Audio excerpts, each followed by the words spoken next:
Okay, so today's video is going to be about blood removal. I know that's a weird title or whatever you want to call it, but yeah, on Friday, Ezra wore these shorts and this shirt to daycare, and he busted his lip, and I guess they they don't treat anything there, so they just threw it in a bag and sent it home. And they didn't even tell me that it was on there. So when I took it out of the bag to wash it today, I realized there was blood on the shirt here and here from where his lip bled, and I guess it got all over the pants too, because it's here and here.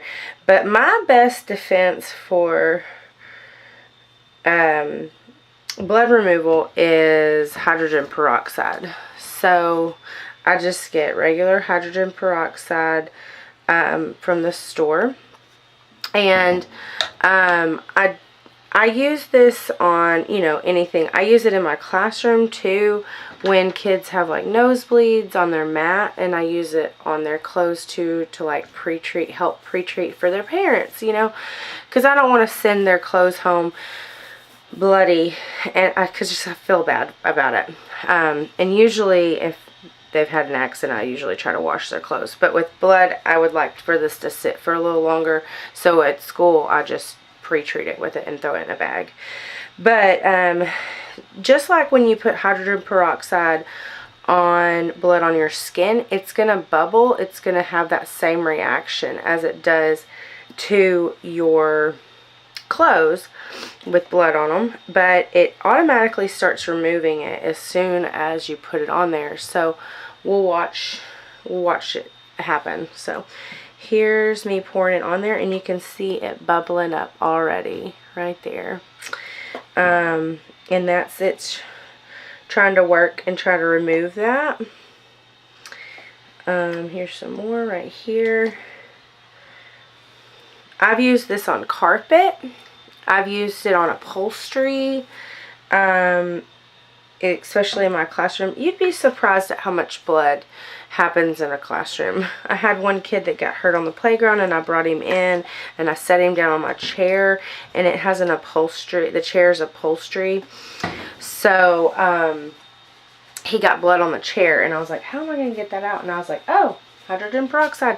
And I did. I just poured it on there and dabbed it just like you would with carpet, and it removed it.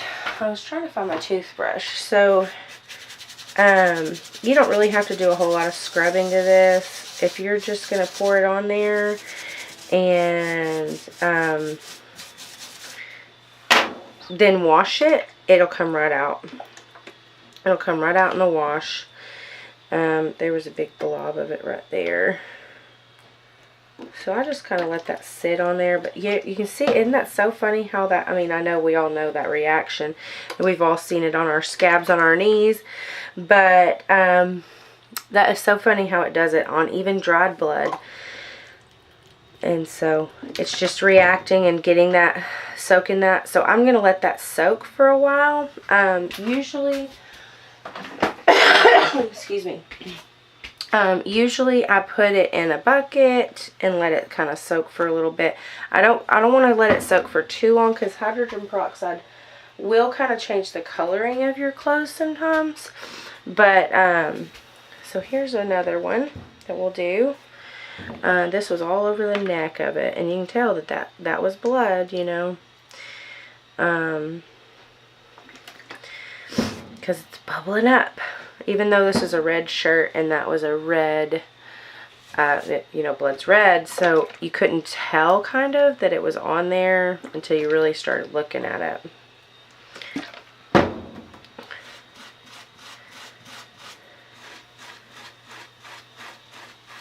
Yeah, isn't that gross? Let me get a towel and I'll dab that.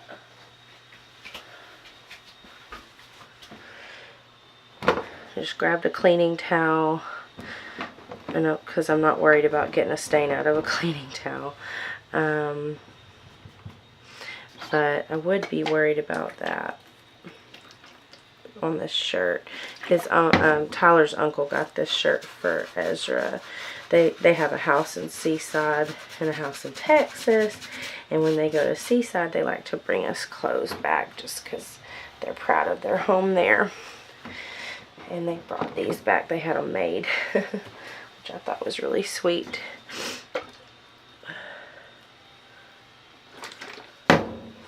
Oh, look, I didn't even see this, and there's some more right there. I don't even know what that is, but we'll pour the peroxide on there too, just to see what happens. But that reaction, you can tell that as long as you put it on there, you put new on there, it's going to react to whatever blood is on your clothes.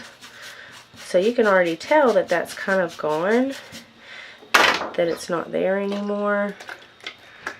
So, I mean, I'm generous with it. Some people might not be so generous. You could just put a little bit on there and it would be fine, probably. But then I just let it soak in a tub. I have this old, I guess, mixing bowl. That's a plastic mixing bowl that I use for cleaning too. I have other tubs in here, or buckets or whatever. So just put that in there. Let it soak for a minute before you throw it in the wash.